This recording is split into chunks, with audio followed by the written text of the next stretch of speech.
এটা হচ্ছে যারা অপশক্তি আত্মা রয়েছে তারা এই প্রসাদ পেয়ে তারাও মুক্তি লাভ করবে। জগন্নাথের এত কৃপা।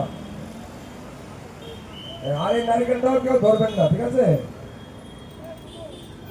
যারা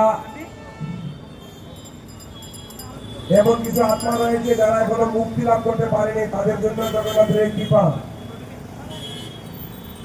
তাই এই নারকেলটাও যখন ভাঙবে কেউ নারকেলটা ধরবেন না।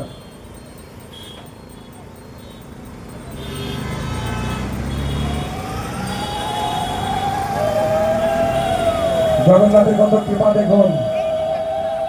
যেসব আত্মাগুলো এখনো মুক্তি লাভ করতে পারে নাই তাদের জন্য জগন্নাথ কৃপা করছেন এই রথযাত্রার মাধ্যমে। অমরেশ প্রভু এটা উপরে নিয়ে চলে যান। অমরেশ প্রভু উপরে উপরে একদম উপরে উপরে নিয়ে চলে যান, নিয়ে চলে যান।